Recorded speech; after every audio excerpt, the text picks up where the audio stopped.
This is the Samsung Q7F, the 2025 version. The prices seem to be pretty enticing, and after all, it is advertised as an affordable TV, and since it's affordable, it uses a QLED VA panel. The term QLED itself kinda looks like the term OLED, so there's gonna be some confusion there, but it's probably just a coincidence, isn't it? Or is it all just a big ploy by Big TV to make sure we buy lesser quality products to appeal to the Sorry, I'm not a conspiracy theorist like I'm not job. Of course I'm not. We're all okay. Just like how this TV's contrast ratios are also pretty okay. Since it is just a QLED VA panel with no local dimming, it's not gonna get close to mini LED level, and it definitely isn't going to get close to OLED levels, but for the price you're paying for, well, I think it's just meh. This TV has a nearly 80% DCI-P3 coverage. Not great, not terrible, but knowing Samsung, color vibrance is probably going to be higher than usual.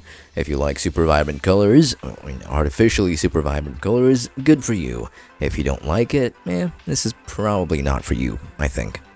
Apart from the better and much more vibrant colors because of the QLED VA panel, there's really not much else in store that'll wow you. But this TV's brightness peaks at a magnificent and revolutionary 300 nits. The peak brightness of 300 nits is not at all groundbreaking, and it's not at all gonna be enough to display HDR content properly. Don't even try, unless you like being disappointed. All in all though, the TV is fine, I suppose. The TV's alright if you want both. One, a TV that's specifically a Samsung TV, and number two, a TV that works. But in all honesty, don't expect it to be super duper fancy and great. To be fair, if you're not looking for the best of the best, if you're not looking to do a whole lot of gaming on this TV, if you are on a budget, this is an okay TV to get. Now, why did I say, or rather imply, that this TV isn't really that great for gaming?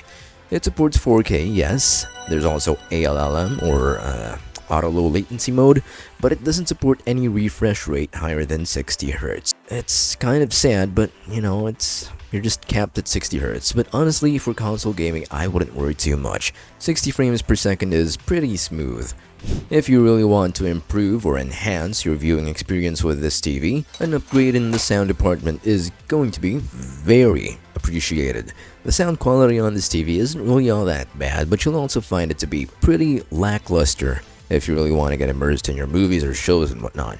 The TV has 3 HDMI 2.0 ports, and one of those ports functions as the eARC port as well, and that's where the audio upgrades come in, or rather the audio upgrade. If you get this soundbar, or really any soundbar, but it's nice to have some compatibility between hardware and all that, but if you do get this soundbar and you connect it to the eARC port, which is HDMI 3 in this case, you can get yourself much better sound quality. But really, when it comes to the overall experience with this TV and whether you really get what you pay for, I wouldn't exactly recommend this TV. For a few $100s cheaper, you can get a TV that's basically the same, except that it's cheaper and much more affordable.